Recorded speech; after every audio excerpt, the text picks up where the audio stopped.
ఐడ్రీమ్ ప్రేక్షకులకు నమస్కారం. దైవానుగ్రహం కార్యక్రమానికి స్వాగతం.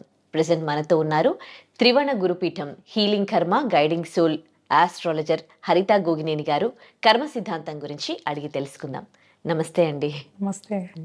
ఈ మధ్య కాలంలో కర్మ సిద్ధాంతం ఎక్కువగా వింటూ ఉన్నాం. చాలా మంది కర్మ సిద్ధాంతం గురించి మాట్లాడుతూ ఉన్నారు. అండ్ మీరు కూడా చాలాసార్లు మాట్లాడారు.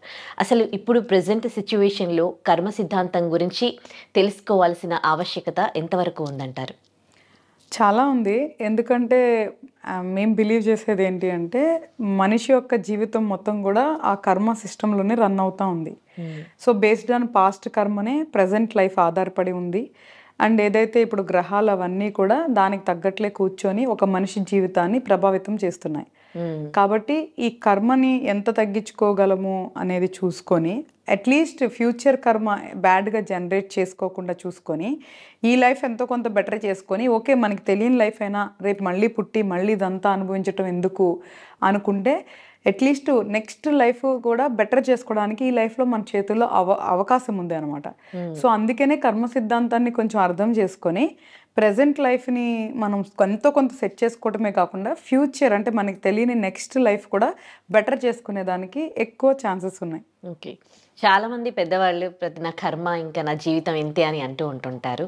ఈ మధ్య కాలంలో ఎట్లాంటి ఇన్సిడెంట్స్ జరుగుతూ ఉన్నాయో చూస్తున్నారు. ముఖ్యంగా భార్యాభర్తల విషయంలో కొంతమంది భార్యాభర్తల్లో ఒకరు మంచి వాళ్ళు కాదనుకోండి, కొంతమంది కాంప్రమైజ్ అయ్యి బతుకుతూ ఉంటారు వాళ్ళకి పిల్లలు ఉండడం వల్ల. కొంతమంది ఏమో నేనెందుకు కాంప్రమైజ్ అవ్వాలి అని అనుకుంటూ ఉంటారు. అంటే నా కర్మలో ఇంతే రాసి పెట్టుంది, నేను అనుభవించాలి అని అనుభవించడం బెస్టా, లేకపోతే నా జీవితం ఇంకొకరి కోసం సాక్రిఫైస్ ఎందుకు చేయాలి అనుకొని తనకు నచ్చినట్టుగా ఉండడం బెస్టా? మీరు ఇచ్చే సజెషన్ ఏంటి? యాక్చువల్గా ఇక్కడ 2 థింగ్స్ ఉంటాయి ఉదయశ్రీ. ఫస్ట్ ఆఫ్ ఆల్ ఒక భార్యాభర్తల బంధం అనేది కూడా రుణానుబంధం కర్మ సిద్ధాంతం ప్రకారమే ఫామ్ అవుతుంది. సో ఇక్కడ మంచి చెడులు అనేది ఎప్పుడూ కూడా శాశ్వతం కాదు. ఎందుకు అంటే వాళ్ళ గ్రహాల అనుగ్రహం బట్టి ఆ మనిషి అప్పుడు ఎలా ప్రవర్తించాలి అనేది ఆధారపడి ఉంటుంది. అది కూడా ఎదుటి వ్యక్తి గ్రహాలను బట్టి. కాబట్టి ఇదేంటంటే కొంచెం టిపికల్ సబ్జెక్టు. బట్ సింపుల్గా మనం మాట్లాడుకుంటే ఒక భార్యాభర్తలు అంటే ఒక అమ్మాయి అబ్బాయి కలిసి పెళ్లి చేసుకోవటానికి కూడా ఒక రుణానుబంధం కర్మ సిద్ధాంతం అనేది ఫస్ట్ ముడిపడి ఉంటుంది. వాళ్ళు పెళ్లి చేసుకున్న తర్వాత వాళ్ళు సంతోషంగా ఉండాలా లేదా అనేది వాళ్ళ గ్రహాల స్థితిగతులను బట్టి ఉంటాయి. ఆ గ్రహాల స్థితిగతులు ఎలా వచ్చినాయి అనేది మనం మాట్లాడుకుంటానంటాం. కర్మానుసారం వాళ్ళ గ్రహాల స్థితిగతులు వస్తాయి అన్నమాట. కాబట్టి ఇప్పుడు ఒకరికి పెళ్ళయి అమ్మాయి అయినా అబ్బాయి అయినా సంతోషంగా లేరు అంటే 100% వాళ్ళ సెల్ఫ్ కర్మ బట్టే వాళ్ళు సంతోషంగా ఉండరు తప్ప ఎదుటి వాళ్ళని ఇందులో బ్లేమ్ చేసేదానికి చాలా తక్కువ ఆవశ్యకత ఉంటుంది. ఇంకొకటి ఏంటి అంటే సరే దాంట్లోంచి మనం ఎట్లా బయటికి రావాలి అనే పాయింట్ మనం మాట్లాడుకుంటే ఒకటి ఫస్ట్ యాక్సెప్ట్ చేయాలి. వాళ్ళది ఏదైతే బ్యాడ్ వాళ్ళ లైఫ్లో ఏదైనా ఇబ్బందికరంగా జరుగుతున్నప్పుడు ఫస్ట్ యాక్సెప్ట్ చేయాలి. అంటే ఏదో నాకు సంబంధించిన కర్మకి సంబంధించిన ఒక బంధం వల్లనో లేదో ఏదైనా అకౌంట్ వల్లనో మనకి ఇట్లా అవుతుంది కాబట్టి ఫస్ట్ యాక్సెప్ట్ చేసి బాధపడతాం మానేయాలి. ఈ బాధ అనేది మనసుకి శరీరానికి సంబంధించింది తప్ప సోల్కి సంబంధించింది కాదు. సో ఫస్ట్ మనం అది అర్థం చేసుకోవాలి.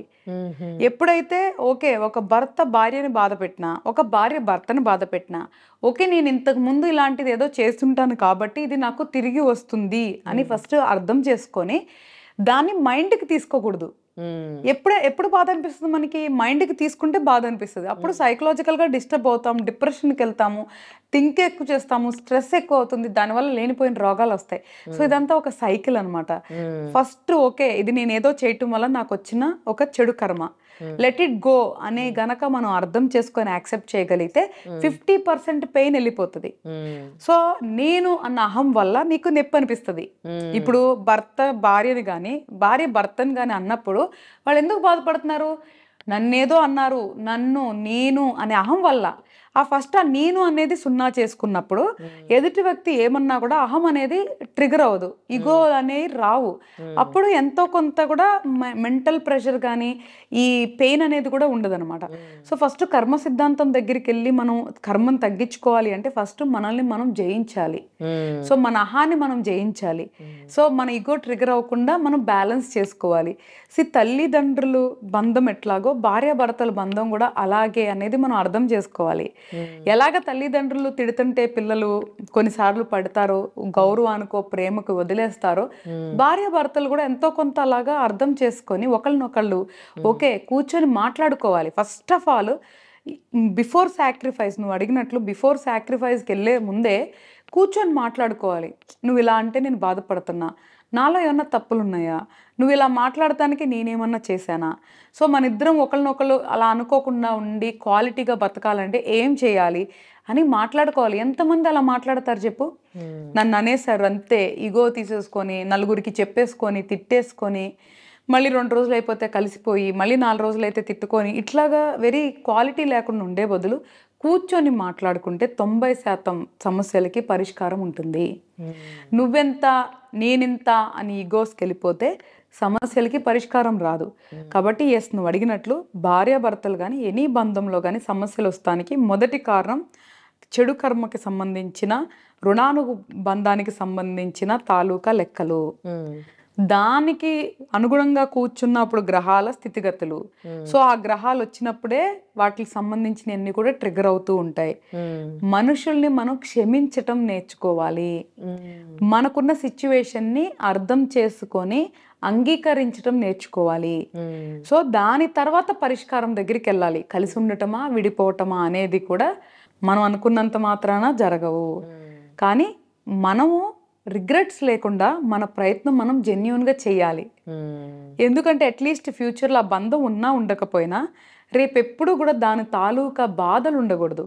అరే ఆ రోజు నేను ప్రయత్నిస్తే బాగుండేదేమో, మనం ప్రయత్నించలేదు, ఇట్లాంటివి లేకుండా మనకి అట్లీస్ట్ మనకి మనం బాధపడకుండా ఫ్యూచర్లో మనం జెన్యూన్గా 100% ప్రయత్నం చేయాలి నిలబెట్టుకోవడానికి. ఓకే, మీరంటే కర్మ సిద్ధాంతం గురించి తెలుసుకున్నారు, మొత్తం అంత ప్లెజెంట్గా ఉండగలరు. కానీ హ్యూమన్ నేచర్ ఏంటి, ఏదైనా చిన్నది ఏమైనా జరిగినప్పుడు మనసు అనేది ఫీల్ అవుతుంది, హర్ట్ అవుతుంది, బాధపడుతుంది, ఏడుస్తుంది. ఇన్ని ఎమోషన్స్ని కంట్రోల్ చేసుకోవడము సామాన్య మనుషులతో అయ్యే పనేనా? తప్పకుండా అవుతుంది శ్రీ. ఎందుకంటే నేను కూడా చాలా సామాన్యురాలిని. నేను ఒక నార్మల్ కుటుంబంలోనే పుట్టాను. ఇప్పుడు నాకు కొన్ని మేబీ ఏదైనా డివోషనల్ స్పిరిచువల్ కానీ ఒక శక్తి రీచ్ అవటానికి కూడా నేను అతి సామాన్యుడు చేసే ప్రయాణం కంటే కూడా చాలా పెయిన్ఫుల్ జర్నీ చేశాను. ప్రతి దాంట్లో నేను అర్థం చేసుకున్నాను, ప్రతిదీ నేను యాక్సెప్ట్ చేశాను, దాని నుంచి ఓవర్కమ్ అయ్యాను.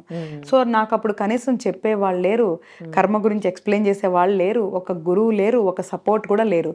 అలాగ నేనే ఒక అతి సామాన్యురాలని ఎంత జర్నీ చేసినప్పుడు anybody can do in this world. ప్రతి ఒక్కళ్ళు కూడా కర్మ సిద్ధాంతాన్ని అర్థం చేసుకొని ఓవర్కమ్ అవ్వచ్చు. మేబీ నాకు తొందరగా అర్థమై ఉండొచ్చు, కొంతమంది కొంచెం లేట్గా అర్థం అవ్వచ్చు. కానీ అర్థం చేసుకోవటం అయితే మాత్రం కష్టమైన విషయం కాదు. దాని నుంచి బయటికి రావటం కూడా కష్టమైన విషయం కాదు, ప్రయత్నిస్తే. అయితే ఒక ప్రయత్నించాలి. నువ్వు అన్నట్లు ఓవర్ నైట్ అవ్వవు. కొంతమందికి ఒక రోజు పడితే, కొంతమందికి నెల పట్టొచ్చు, కొంతమందికి సంవత్సరం పట్టొచ్చు. కానీ ప్రయత్నిస్తే మాత్రం ఫలితాలు తప్పకుండా ఉంటాయి అన్నమాట. ఓకే, అంటే కర్మ సిద్ధాంతానికి సంబంధించి ఏమైనా బుక్స్ చదవాలా? ఇప్పుడు మీలాంటి వాళ్ళు చాలా మంది మాట్లాడుతూ ఉన్నారు. ఇప్పుడు చెప్పారు మీరు మంచి మంచి మాటలు, మనిషిని క్షమించడం లాంటివి చేయాలి, ఇలా ఉండాలి, అలా ఉండాలి అని. విన్నంత మాత్రాన మారిపోతారా? లేకపోతే దానికి సంబంధించి ఏమైనా బుక్స్ లాంటివి చదివితే వాళ్ళని వాళ్ళు మార్చుకోవడానికి ఉంటుందా? అంటే బుక్స్ చదివినా వీడియోస్ చూసినా ఇన్స్టెంట్గా ఒక ఎనర్జీ వస్తుంది. ఎప్పుడైతే కనెక్ట్ అవుతారో వాళ్ళకి సెన్స్ అనిపిస్తుందో, సెన్సిబుల్గా అంటే మనం చెప్పేది వాళ్ళకి ఓకే కరెక్టే కదా అని అనిపిస్తుందో, ఇన్స్టెంట్ ఎనర్జీ వస్తుంది. కాకపోతే దాన్ని సస్టైన్ చేయరు. సో పుస్తకాలు చదివినా వీడియోలు చూసినా సస్టైన్ చేయాలి. అంటే వాళ్ళు దృఢమైన నిర్ణయం తీసుకోవాలి.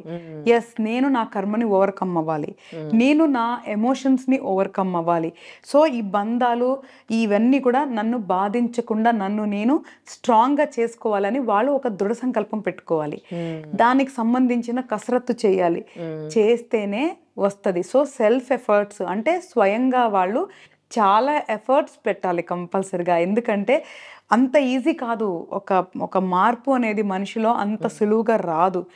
అండ్ రెండోది, ఆల్రెడీ ఒక పక్కన కర్మ ఉంటుంది, ఒక పక్కన గ్రహాలు కాపు కాస్తూ ఉంటాయి మన మైండ్ని ఈజీగా మౌల్డ్ అవ్వకుండా. వాటిలన్నిటినీ అధిగమించి మారటం అనేది కష్టమైన విషయమే, కానీ ప్రయత్నించాలి. అవుతుందా లేదా అని ఆలోచన వచ్చిందంటే అదే ఫస్ట్ ఫెయిల్యూర్. ఎస్, నేను మారాలి అనుకుంటాం, ఒక అడుగు వేయటం. అప్పుడు ఒక్కొక్క అడుగు మనం ఫోర్స్ఫుల్గా వేసుకుంటూ వెళ్తే తప్పకుండా నేచర్ మనకి హెల్ప్ చేస్తుంది, ఈ ప్రకృతి మనకి సహాయం చేస్తుంది. మనం ఏదైతే నేను మారాలి, ఈ కర్మని నేను జయించాలి, ఈ బంధాలు ఈ బాధలలోంచి నేను బయటకు రావాలి అనుకొని వాళ్ళు మేనిఫెస్ట్ ఏదైతే చేస్తారో, ఏదైతే మనం చెప్తున్నామో యూనివర్స్కి, అక్కడ ప్రకృతి గనక స్పందిస్తే అవుట్ ఆఫ్ కర్మ ఈ గ్రహాలని అతీతంగా మనకి ప్రకృతి సహాయం చేయగలదు. సో మన సంకల్పం ఎప్పుడు కూడా చెప్తారు, if there is a will there is a way అని. ఎప్పుడైతే మనకు ఒక దృఢ సంకల్పం ఉంటుందో, ఇర్రెస్పెక్టివ్ ఆఫ్ ఆస్ట్రాలజీ, గ్రహాలు, కర్మ సిద్ధాంతాలు కూడా పక్కన పెడితే, ఎప్పుడైతే దృఢ సంకల్పం ఉంటుందో అది కూడా మనకి అవుట్ ఆఫ్ నోవేర్ హెల్ప్ చేస్తుంది అనమాట. ఓకే. ఇప్పుడు కొంతమంది నేను కొంతమందిని అబ్జర్వ్ చేశాను. చాలామందికి ఫుడ్ పెడతారు, కానీ ఇంకొకరి ఒక అన్నం ముద్ద కూడా వాళ్ళు తినరు. ఎవరి దగ్గర డబ్బులు తీసుకోరు, వేరే వాళ్ళకు ఇస్తూ ఉంటారు. అంటే ఒక రుణపడిపోతాము అన్న ఉద్దేశంతో వీళ్ళు అలా చేస్తారా? నేను చాలా అబ్జర్వ్ చేశాను అనమాట. అంటే ఒకరి దగ్గర ఒకరి డబ్బు తినడం కానీ, ఒకరి తిండి తినడం కానీ చేస్తే మనం రుణపడిపోతామా? యాక్చువల్గా ఇది నాకు కూడా సంబంధించిన ప్రశ్న నువ్వు వేసింది. నేను తొందరగా ఎక్కడ ఏం తీసుకోను, ఎవరి దగ్గర ఏం తీసుకోను. నేను కూడా it depends on personality. But 2 కారణాలు ఉండొచ్చు. నా కారణం అయితే అది రుణపడిపోయేదైతే వాస్తవమే. ఒకవేళ వాళ్ళు రుణం తీర్చుకుంటా ఉండొచ్చు, లేదా మనం కొత్త రుణం క్రియేట్ చేస్తూ ఉండొచ్చు. మనకు ఆ పాస్ట్ మెమోరీస్ మనకి తెలియదు కాబట్టి, ఆ రిపాజిటరీలో ఏముందో ఒరిజినల్గా మనకు తెలియదు కాబట్టి ఇక్కడ 2 ఉండే. ఎయిదర్ మనం వాళ్ళ దగ్గర తీసుకుంటే వాళ్ళ రుణం తీరొచ్చు మనకి పెట్టిందనుకో, లేదా మనం కొత్త రుణాన్ని క్రియేట్ చేస్తున్నా ఉండొచ్చు. జడ్జ్ చేయడం చాలా కష్టం అనమాట. ఇంకొకటి ఏంటి అంటే, ఇప్పుడు ఫర్ ఎగ్జాంపుల్ నాకే అనుకుంటే, నేను చిన్నప్పుడు వెరీ చిన్నప్పుడు మా ఊర్లో, నేను చాలా పల్లెటూరులో పుట్టి పెరిగాను. So very middle class or below middle క్లాస్లో పెరిగిన అమ్మాయిని. గొడవలు ఆడుకుంటా ఉండేవాళ్ళు కదా. గొడవలు ఆడుకున్నప్పుడు నేను చూస్తే, నువ్వు నాతో ఇప్పుడు గొడవ ఆడుతుంటే వాళ్ళు ఏమంటారంటే, నేను నీకు అప్పుడు అది చేస్తున్నా, నీకు ఇప్పుడు ఇది పెట్టినా. ఓకే, వాళ్ళు అసలు ఎందుకు గొడవ ఆడుకుంటున్నారు పక్కన పెడితే, నాకు అవి కామన్గా అనిపించేది. ఎప్పుడైనా సరే నేను తర్వాత కూడా చాలా చూసాను, నా ఫ్రెండ్స్ కానీ వేరే కానీ ఈవెన్ నేను కానీ ఏదన్నా డిస్టర్బెన్స్ వచ్చినప్పుడు, రే మనం వీళ్ళకి ఇంత చూస్తే మనల్ని ఇట్లా అంటున్నారే, మనం ఇంత పెడితే ఇంత అంటున్నారే. సో నేను అప్పుడు గొడవలో చూసింది మాట్లాడింది, నేను అట్లా చూసుకుంటే నువ్వు ఎట్లా చేసినావు, అట్లా పెడితే ఎట్లా పెట్టావు అనేది చూసాను అనమాట. సో అప్పుడు అనుకున్నా, ఓహో ఏదైనా తేడా వచ్చినప్పుడు ఫస్ట్ మనకి ఏం పెట్టారో మాట్లాడతారు కాబట్టి అసలు మనం ఎవరి దగ్గర ఏం తీసుకోకూడదు. సో ఏదైనా డిఫరెన్స్ వచ్చిన రోజు కూడా ఎవరు నన్ను నీకు అది పెట్టా అది చేశాను అనకూడదు. అంటే మేబీ అది నా సెల్ఫ్ రెస్పెక్ట్ అనుకోవచ్చు, ఇంకోటి అనుకోవచ్చు. అట్లా నేను అనిపించుకోకూడదు. ఎప్పుడైనా నేను ఇచ్చే చెయ్యి ఉండాలి తప్ప తీసుకుని చెయ్యి ఉండకూడదు అని నేను చిన్నప్పుడే నేను డిసైడ్ అయ్యాను అనమాట. సో అలాగా ఇలా 2 రకాలు ఉంటాయి. ఒకటి సెల్ఫ్ రెస్పెక్ట్, ఎందుకు మళ్ళీ తీసుకొని అనిపించుకోవటం అనేది అయి ఉండొచ్చు, లేదా మేబీ వాళ్ళకి నిజంగా సబ్జెక్ట్ తెలిసి ఈ రుణానుబంధాలు ఎందుకని కూడా అనిపించవచ్చు. లేదా కొంతమందికి ఓసిడి ఉంటుంది, సపోజ్గా ఎవరేం పెట్టినా తినే నేచర్ ఉండకపోవచ్చు. సో ఇట్లా మల్టిపుల్ రీజన్స్ ఉండొచ్చు. బట్ కానీ ఫుడ్ అనేది పక్కన పెడితే మాత్రం మనీ రిలేటెడ్ మాత్రం కంపల్సరీగా రుణానుబంధం అనేది ఉంటుంది. సో దానివల్ల తీసుకోవటం వల్ల మంచి కంటే కూడా చెడే ఎక్కువ వస్తుంది. సో కాబట్టి నేను ఎప్పుడు బిలీవ్ ఏం చేస్తానంటే, రిలేషన్స్లో మ్యాక్సిమం మనీ ఫినాన్షియల్ రాకుండా ఉంటే బెటర్గా ఉంటుంది అనేది నేను పర్సనల్గా బిలీవ్ చేస్తాను అనమాట. ఓకే. కొంతమంది ఇట్లా అన్అఫిషియల్గా మీన్స్ ఇచ్చుకుంటూ ఉంటారు, ఫినాన్స్ పెట్టేసి డబ్బులు ఇచ్చుకుంటూ ఉంటారు రుణం. తర్వాత డబ్బులకి వాళ్ళని తిడతా ఉంటారు. అంటే ఇది కూడా కర్మ ఫలితమేనా వాళ్ళను తిట్టడం? లేకపోతే సరే వాడు నాకు ఏ జన్మలో బాకీ ఉన్నాడని వదిలేయడం బెస్టా? అంటే ఇక్కడ ఒకటి నేనేమంటానంటే ప్రతి కేటగిరీలో కూడా మనం ప్రయత్నించడం మన బాధ్యత. నేను ఏది కూడా కర్మ మీద వదిలేసి ఇంకొక మీద వదిలేసి వదిలేయమని ఎప్పుడు నేను చెప్పను. అర్థం చేసుకోమంటాను, యాక్సెప్ట్ చేయమంటాను, మళ్ళీ ప్రయత్నించమంటాను. మంచిగా ప్రయత్నించడంలో ఎప్పుడూ తప్పులేదు. ఎందుకు ప్రయత్నించాలి అంటే ఒకటి అది మన బాధ్యత ప్రయత్నించటం, రెండోది మనకి రిగ్రెట్స్ ఉండకూడదు. రేపు ఏదన్నా మనం లూజ్ సైడ్ ఉన్నా కూడా మనకి రిగ్రెట్స్ ఉండొద్దు. మానసికంగా ఓకే నేను ప్రయత్నించాను, నాకు తప్పు లేదు అన్న ఒక సాటిస్ఫాక్షన్ అన్నా ఉండాలి. కాబట్టి ప్రయత్నించాలి. ఇక్కడ సపోజ్గా ఇంతకుముందు కూడా అదే మనం ఏం మాట్లాడుకుంటున్నాము, ఈ డబ్బులు తీసుకున్న వాళ్ళు ఇవ్వకపోతే ఇక్కడ రెండు రకాలు. మీరు చెప్పినట్లు వడ్డీకి ఇచ్చేవాళ్ళు, లేదు అంటే నార్మల్గా ఫ్రెండ్షిప్ కొద్ది ఇచ్చేవాళ్ళు ఉంటారు. సో రకరకాలు ఉంటాయి మనీ ట్రాన్సాక్షన్స్ అనేది. మనం తిట్టుకోవటం వల్ల అయితే ఏం రాదు. ఆ నెగిటివిటీ ఎవరినైతే మనం తిట్టుకుంటాం ఇక్కడే ఉంటుంది. అండ్ రెండోది వాళ్ళు బాగుండాలని కోరుకొని మన డబ్బులు మనం తీసుకోవటం అనేది ఫస్ట్ మంచి ఆలోచన. అంతే తప్ప వాళ్ళు నాశనం అయిపోవాలి, నా డబ్బులు తీసుకున్నారు ఇవ్వలేదు అనేది మాత్రం చెడు ఆలోచన. నువ్వు డబ్బులు ఇచ్చి నువ్వు చాలా సార్లు అంటారు మంచికి పోయి చెడు తెచ్చుకున్నారు అంటారు. ఇది అలాగే అనమాట. నువ్వు డబ్బులు ఇచ్చి వాళ్ళు ఇవ్వకపోగా నువ్వు మానసిక క్షోభ అనుభవిస్తూ, అంటే అది కూడా నీది one of the part of కర్మ. సో నువ్వు మానసిక క్షోభ అనుభవిస్తూ మళ్ళీ వాళ్ళని తిట్టి అంటే మళ్ళీ చెడు కర్మను తెచ్చుకుంటూ ఇంత పెద్ద లూప్లో మళ్ళీ కొత్తగా పడిపోతున్నాం. సో ఫస్ట్ ఆఫ్ ఆల్ ఇచ్చే ముందే మనకి ఒక క్లారిటీ ఉండాలి. అసలుకి మనం డబ్బులు ఇచ్చే ముందు ఒకవేళ వడ్డీ కానీ సెక్యూరిటీ ఉంటే సెక్యూరిటీ చేసుకోండి. ఒకవేళ ఆ డబ్బు ఇవ్వకపోయినా ఏదైనా ఒక వస్తువో లేదు అంటే ఒక ప్రాపర్టీయో ఏదో ఒక రకంగా మనకి రికవరీ మోడ్ చూసుకొని ఫస్ట్ ఇవ్వటం, వడ్డీకైనా ఎనీథింగ్ ఇచ్చుకుంటే బెటర్.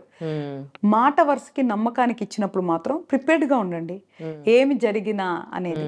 అలా నువ్వు తీసుకోగలిగినప్పుడే ఇవ్వాలి తప్ప అనవసరంగా ఇచ్చి మనం పోగొట్టుకున్నాం అని బాధ, వాళ్ళు తీసుకున్నారని ద్వేషం, ఇదంతా కూడా మానసికంగా ఒక వెరీ బ్యాడ్ లూప్ అనమాట. సో ఆ లూప్లోకి పడకూడదు. కాబట్టి ఇచ్చేటప్పుడే సెక్యూరిటీ చూసుకొని ఇవ్వండి.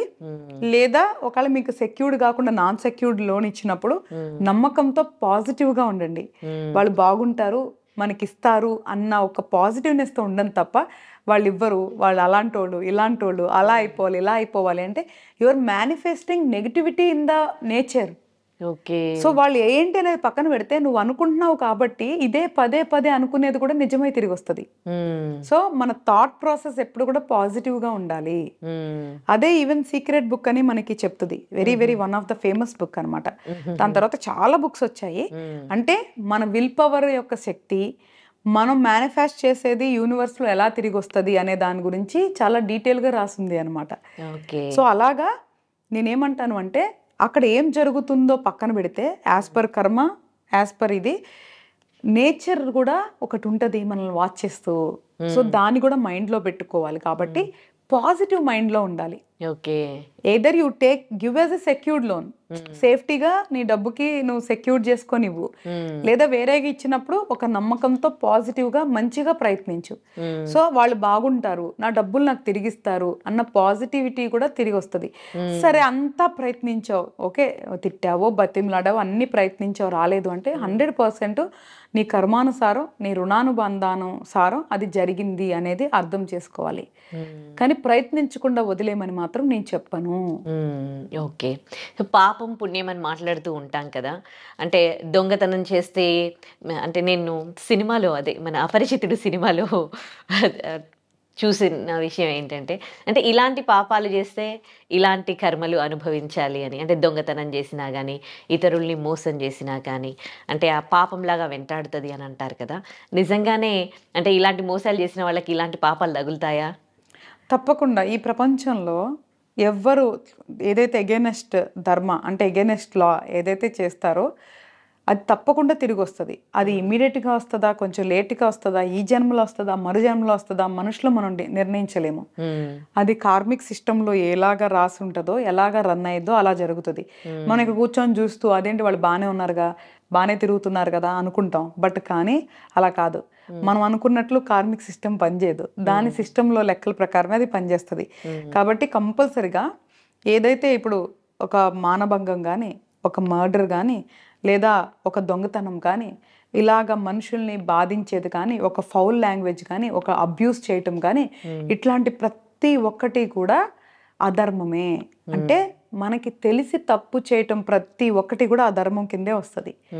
ఎప్పుడైతే అధర్మం చేస్తారో వాళ్ళకి కర్మ సైకిల్ యాక్టివేట్ అయిపోతుంది. అది ఎప్పుడు యాక్టివేట్ అయి కౌంట్ చేసుకుంటుందో ఒకసారి ఇన్స్టెంట్గా చూపిస్తుంది, ఒకసారి కొంచెం లేట్గా చూపిస్తుంది, లేదా ఇంకా లేట్గా నెక్స్ట్ జన్మ వరకు కూడా పోస్ట్ పోన్ చేస్తుంది. దట్ డిపెండ్స్ ఆన్ వాళ్ళకి సంబంధించి ఏదైనా గుడ్ కర్మ ఉందా, లేదా వాళ్ళకి సంబంధించి పూర్వజన్మలోకి సంబంధించిన ఏమైనా మంచి యోగాలు కానీ ఏమైనా సంపాదించారా, అవన్నీ లెక్కలు చూసుకొని అక్కడ ఆ సిస్టంలో డిసైడ్ అవుతాయి అనమాట. కాబట్టి మనం అరే తప్పు చేశాడు వాడు బాగానే తిరుగుతున్నాడుగా అనుకోవడానికి లేదు. సో ఇన్ టైం ఎప్పుడైతే వాళ్ళకి ఏం జరగాలో అది కర్మానుసారం కంపల్సరిగా జరిగిద్ది, ఒకళ్ళు నమ్మినా నమ్మకపోయినా. ఇదైతే తథ్యం. రెండోది ఏంటి అంటే మనం చూస్తున్నాం చిన్న చిన్న పిల్లల మీద అఘాయిత్యాలు చేస్తున్నారు. ఒకటి అక్కడ తల్లిదండ్రుల నిర్లక్ష్యం. అంటే నీ చిన్న బిడ్డ ఒకళ్ళ చేతిలోకి వెళ్ళి అంత అయ్యే వరకు మీరు ఏం చేస్తున్నారు? బిడ్డల్ని కాపాడుకోవటం తల్లిదండ్రుల ధర్మం. అలా కాపాడుకోవట్లేదు అంటే అది బాధాకరం. తర్వాత ఆ బిడ్డ కర్మానుసారం పూర్వజన్మ అంటే అలా చేసి ఉండి ఇది అనుభవిస్తున్నారా, లేదా ఇది ఫ్రెష్గా అనుభవిస్తున్నారా అని మనం ఇక్కడ కూర్చొని జడ్జ్ చేయలేం. మనం చూడగలిగితేనే వాళ్ళ పూర్వజన్మలు జడ్జ్ చేయగలం, కానీ ఊరికే ఎవరు కూడా ఇక్కడ కూర్చొని జడ్జ్ చేయలేం. మన అజంప్షన్ చెప్తున్నాం, మన సబ్జెక్ట్ ప్రకారం మనకు తెలిసింది షేర్ చేస్తున్నాం అంతే. ఇది ఇందుకే జరుగుతుంది అందుకే జరుగుతుందని నిర్ధారించట్లేదు. జరిగి ఉండొచ్చు అని మన నాలెడ్జ్ ప్రకారం చెప్తున్నాం. ఎవడైతే తప్పు చేస్తున్నాడో వాడు ఇప్పుడు అనుభవిస్తాడా శిక్ష, మళ్ళీ అలాగా వాడు కూడా పుట్టి అనుభవిస్తాడా ఆ పెయిన్ అనేది కార్మిక్ ఏదైతే మన లా ఉందో వాళ్ళు డిసైడ్ చేస్తారు. బీయింగ్ ఏ మనం హ్యూమన్ మనం డిసైడ్ చేయలేం. కాబట్టి పాప పుణ్యాలు అనేది లెక్కించబడతాయి, ఆ లెక్కలు తీర్చబడతాయి. అందుకే నేనేమంటున్నాను, పెద్ద సబ్జెక్ట్ వద్దు మనకి తెలిసి తప్పు చేయొద్దు. మనల్ని మనమే కంట్రోల్ చేసుకోగలం, మనల్ని మనమే మార్చుకోగలం. చెడు ఆలోచనలు అందరికీ వస్తాయి, కానీ వాటిని ఓవర్కమ్ అవ్వాలి. దానికి ఆల్టర్నేట్ చూసుకోవాలి తప్ప ఒకళ్ళని మనం శారీరకంగా మానసికంగా బాధించకూడదు. ఓకే. సో మీరు చెడు ఆలోచనల గురించి మాట్లాడుతున్నారు కాబట్టి ఇప్పుడు భార్యాభర్తల్లో చాలామంది ఇప్పుడు ఇల్లీగల్ అఫైర్స్ పెట్టుకుంటూ ఉన్నారు. అంటే వాళ్ళు ఏం కోల్పోతున్నారు వాళ్ళ పార్ట్నర్ దగ్గర వాళ్ళకి మాత్రమే తెలుసు. కొంతమంది ఏమో కొంచెం ఇంకా హైఫై లైఫ్ స్టైల్కి అలవాటు పడి కూడా తప్పు చేసే వాళ్ళు కూడా ఉన్నారు. సో ఇది అంటే ఈ జనరేషన్లో చాలా ఎక్కువగా మనము ఈ ఇల్లీగల్ అఫైర్స్ అనేవి చూడడం జరుగుతుంది. వీటిని మీరు ఎట్లా చూస్తారు? ఇది కూడా అంటే కర్మ సిద్ధాంతమేనా లేకపోతే ఏంటి? యాక్చువల్గా శ్రీ ఈరోజు చూస్తున్నామని కాదు, ఈరోజు because of the social media ఇవన్నీ బయటికి తొందరగా స్ప్రెడ్ అయిపోతున్నాయి. ఈరోజు రేపు కెమెరా పెట్టుకొని వీడియోలు తీయటం ఒక ఫ్యాషన్ అయిపోయింది. అంటే అది పర్సనల్ లైఫ్లో అయినా పబ్లిక్లో అయినా కూడా అందుకని బయటకు వస్తున్నాయి తప్ప ఇల్లీగల్ రిలేషన్స్ అనేది ఇప్పుడని కాదు. నేను చిన్నప్పుడు మా ఊర్లో కూడా నేను అట్లాంటి చాలా నేను విట్నెస్ చేస్తున్నాను. మన గతంలో కానీ పురాణాల్లో కానీ అట్లాంటి బోల్డ్ అని ఉన్నాయి. ఈ రోజు అనేది కాదు, ఎప్పటి నుంచో జరుగుతున్నాయి. బట్ ఈరోజు సోషల్ మీడియా ద్వారా ప్రతి ఒక్కళ్ళ మొబైల్ ఉండటం వల్ల అదొక సరదా అయిపోయింది కాబట్టి అందరూ వీడియోస్ తీసి బయట పెడుతున్నారు. ఇప్పుడు నువ్వు చెప్పినట్లు ఏదైనా ఇల్లీగల్ రిలేషన్ ఉన్నప్పుడు పోలీసులను తీసుకొని వెళ్ళటమో లేదా వాళ్ళు వెళ్ళి కొట్టేయటమో, ఎంత అంటే మనిషి ఎలా తయారైపోతున్నా నువ్వు చూడు. వాళ్ళు కొట్టుకునేటప్పుడు వీడియోలు తీయటం పోస్ట్ చేయటం ఏంటిదంతా? ఫస్ట్ అసలు రిలేషన్స్ని ఎలాగ మనం బ్యాలెన్స్ చేసుకోవాలి అని అర్థం చేసుకోవాలి. ఒకళ్ళ రిలేషన్ దారి తప్పుతుంది అంటే దాన్ని సరి చేసుకోవడానికి ప్రయత్నించాలి. ప్రయత్నించినా కూడా అది సరవలేదంటే ఎయిదర్ అడ్జస్ట్ అవ్వాలి లేదా విడిపోవాలి. ఇంతకు మించి ఏమైనా ఆప్షన్స్ ఉన్నాయా? రోడ్ల మీద పడి కొట్టుకోవటం కానీ, నలుగురిలో నవ్వులు పాలైపోవటం కానీ, సోషల్ మీడియాలో ట్రెండ్ అవటం కానీ, ఇదంతా కూడా ఇది చెడుకి, అంటే మన యొక్క అభివృద్ధి చెడు వైపు మాత్రమే వెళ్తుందని ఖచ్చితంగా చెప్పొచ్చు. జనాలు కూడా ఎట్లా అయిపోయారంటే ఎదుటి వాళ్ళ జీవితంలో ఏం జరుగుతుందని నా క్యూరియాసిటీ పెరిగిపోయింది. దీనివల్ల సైకలాజికల్గా చాలా ఇష్యూస్ వస్తాయి. ఇప్పుడు బయట వాళ్ళ జీవితంలో ఏం జరిగిందని చూస్తూ వాళ్ళ జీవితాల గురించి మర్చిపోతున్నారు. నువ్వు చూస్తే లేచిన దగ్గర నుంచి పడుకునే వరకు ఈ సోషల్ మీడియాలు ఆ వీడియోలు ఈ వీడియోలు చూస్తూ అసలు వాళ్ళు ఏం చేస్తున్నారు? అన్ని జన్మల్లో కల్లా మానవ జన్మ చాలా గొప్ప జన్మ. ఎందుకంటే జీవరాశులన్నిటిలో కూడా మానవుడు మాత్రమే తన మేధస్సుని తన శరీరాన్ని వాడుకొని ఏదైనా చేయగలడు.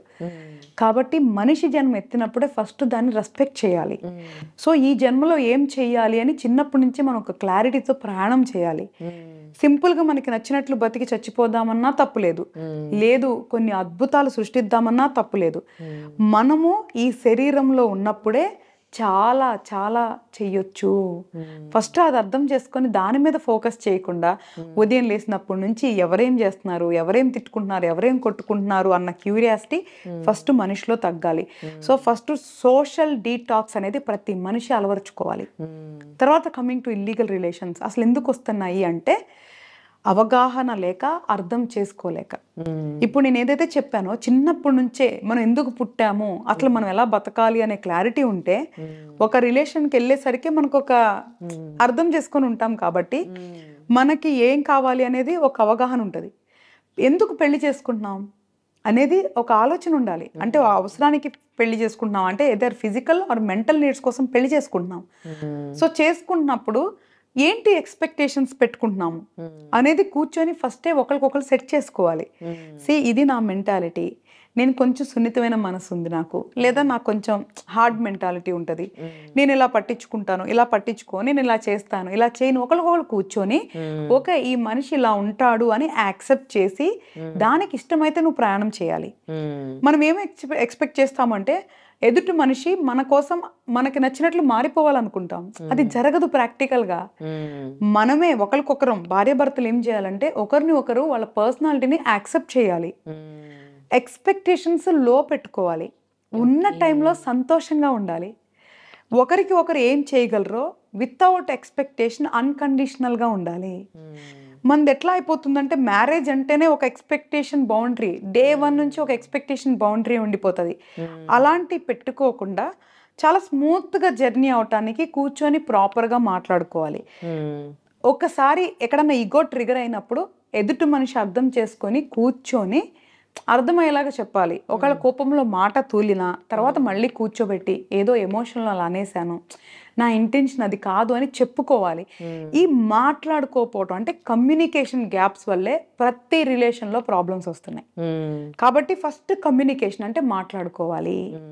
తర్వాత 2 మనం రిలేషన్లో ఏం ఎక్స్పెక్ట్ చేస్తున్నాం ముందే ఒకరికొకరు అది అర్థం చేసుకొని ఆ రిలేషన్లోకి ఎంటర్ అవ్వాలి. ఒకవేళ తర్వాత సంతోషంగా లేము ఏదో ఒక రీజన్తో, అది మెంటల్ ఆర్ ఫిజికల్ రీజన్తో మనం సంతోషంగా లేము అనుకున్నప్పుడు ఏం చేయాలి అంటే అది కూడా కూర్చొని ఎక్స్ప్లెయిన్ చేయాలి. సో ఎప్పుడన్నా వాళ్ళ అన్సాటిస్ఫాక్షన్ ఉంటే అంటే మానసికంగా కానీ శారీరకంగా కానీ కూర్చొని మాట్లాడుకోవాలి. Majority of wife and husbands physical రిలేషన్స్లో ఉన్న ప్రాబ్లమ్స్ గురించి మాట్లాడుకోరు. వాళ్ళ మధ్య ఉన్న ఏదైతే రొమాంటిక్ రిలేషన్ ఉంటుంది కదా, ఒకళ్ళ అన్సాటిస్ఫాక్షన్ ఉన్నా లేదా వాళ్ళు ఏదైనా కోరుకున్నా ఎప్పుడు ఓపెన్ అప్ అయి మాట్లాడుకోరు. దానివల్ల ప్రాబ్లం వస్తుంది. వాళ్ళు ఏం చేస్తారు తెలుసా, ఇక్కడ భార్య భర్త నుంచి కానీ భర్త భార్య నుంచి కానీ ఏదన్నా పొందలేనిది ఉంటే ఇక్కడ ఓపెన్ అప్ అవ్వకుండా ఈ ఏదో మొక్కమాటం సిగ్గుతో ఇక్కడ మాట్లాడకుండా అవి బయట సీక్ చేస్తారు. ఇది ఫస్ట్ ప్రాబ్లం అనమాట, మేజర్గా ఫిజికల్ రిలేటెడ్గా. రెండోది ఏంటి అంటే మానసికంగా, అంటే భార్య భర్తతో కానీ భర్త భార్యతో కానీ మాట్లాడుకునే సమయం కేటాయించినప్పుడు వాళ్ళు లోన్లీగా ఫీల్ అయ్యి అదే టైంలో ఖాళీగా ఉండే వాళ్ళతో మాట్లాడి అన్నెసరీగా ఇక్కడ నుంచి వేరే చోటకి డైవర్ట్ అయ్యేది ఎమోషన్కి చాలా ఛాన్స్ ఉంటుంది. కాబట్టి రిలేషన్లో ఉన్నప్పుడు ఫస్ట్ గ్రాంటెడ్గా తీసుకోవద్దు. భార్య భర్తలు ఇద్దరికీ కూడా వర్తిస్తుంది, ఆడమగ ఇద్దరికీ వర్తిస్తుంది. వాళ్ళు గ్రాంటెడ్గా తీసేసుకుంటారు. గ్రాంటెడ్గా తీసుకోవద్దు. మనిషి ఆలోచనలు మారుతూ ఉంటాయి, అవసరాలు మారుతూ ఉంటాయి, వయసు బట్టి లేదు అంటే హార్మోనల్ చేంజెస్ అవుతూ ఉంటాయి. కాబట్టి కూర్చొని ఎప్పటికప్పుడు ఎవాల్యూషన్ చేసుకోవాలి, అనలైజ్ చేసుకోవాలి. ఆ సిగ్గు బిడియాల్లోంచి బయటకు వచ్చి భార్య భర్తలు ఓపెన్గా మాట్లాడుకోవాలి. అక్కడప్పుడు ఎవరిదైతే ఫాల్ట్ ఉంటుందో దాన్ని కరెక్ట్ చేసుకోవాలి. నేనేమంటానంటే వీళ్ళిద్దరూ వర్కౌట్ చేయకుండా థర్డ్ ఆప్షన్ చూసుకోవటం అనేది చెడు కర్మ. అది ఎటువంటి రిజల్ట్స్ ఇవ్వదు. దానివల్ల ఒక్క నిమిషం మనం ఆలోచించండి, భార్యకు తెలియకుండా భర్త ఫోన్లు మాట్లాడాలన్నా, భర్త తెలియకుండా భార్య ఫోన్లు మాట్లాడాలన్నా దాంకొని మాట్లాడాలి, హైడ్ చేయాలి, డిలీట్లు చేయాలి, తెలియకుండా కలవాలి. ఎక్కడ ప్లెజర్ ఉంది నాకు అర్థం కావట్లేదు. సైకలాజికల్ ఇష్యూస్ ఇవన్నీ. అంటే అలా చేసి కూడా ఇంకా ప్లెజర్ పొందాలనుకుంటున్నారంటే they have some psychological issues అన్నా. So wake up. సో మైండ్ని ప్రాపర్గా ట్యూన్ చేసుకోవాలి. సో ఏం చేస్తున్నాం, మనం ఏం ఆలోచిస్తున్నాం, కంట్రోల్లో ఉండాలి. ఫస్ట్ ఉన్న మనిషితో మనం సంతోషంగా ఉండగలమా లేదా అనేది ప్రయత్నించండి. ఆ మనిషిని మార్చుకోవడానికి ప్రయత్నించండి. అప్పటికి వర్కౌట్ అవ్వలేదా, గౌరవంగా కూర్చొని చెప్పండి. నిజంగా దమ్ము ధైర్యంగా అప్పుడు మీరు ఇక్కడ వదిలేసి వేరే చోట మొదలు పెట్టుకోండి. అంతే తప్ప ఒక మనిషిని మోసం చేస్తూ ఇంకొక మనిషితో ఉండటం అనేది చాలా పెద్ద చెడు కర్మ. కాబట్టి అలాంటి పనులు చేయొద్దు. నలుగురిలోకి వెళ్ళి నవ్వులు పాలవ్వద్దు. ఇట్లా పబ్లిక్లో వీడియోస్ షేర్ చేయొద్దు. ఇంకొకటి ఏంటి అంటే శ్రీ, ఇప్పుడు ఇలాగ ఇల్లీగల్ రిలేషన్ బయటకు వచ్చినప్పుడు సపోజ్గా ఒక అబ్బాయి ఒక అమ్మాయితో ఉన్నాడు. మనం రీసెంట్గా చాలా వీడియోస్ చూస్తున్నాం. ఆ భార్య వెళ్ళిపోయి అమ్మాయిని కొడుతూ ఉంటుంది. ఏంటి అసలు చెప్పు నువ్వు? అది అవకాశం ఇచ్చింది నీ భర్త. నీకు చేతనైతే నీ భర్తను కంట్రోల్లో పెట్టుకో, లేదా తీసుకెళ్లి వాడిని కొట్టుకో, లేదంటే అబ్బాయి మీద కంప్లైంట్ పెట్టుకో. నువ్వు వేరే చోటకి వెళ్ళే అధికారం నీకు లేదు. యాజ్ పర్ లా కూడా వేరే చోటకి వెళ్ళే అధికారం నీకు లేదు. ఏ లాలో కూడా, ఏ ప్రజాస్వామ్యంలో కూడా నీ భర్త తప్పు చేస్తే నువ్వు ఆ ప్లేస్కి వెళ్ళి వాళ్ళ మీద మానసికంగా కానీ శారీరకంగా కానీ దూషించే అధికారం నీకు లేదు. యాజ్ పర్ లా కూడా లేదు. You can enquiry with any law, any lawyer.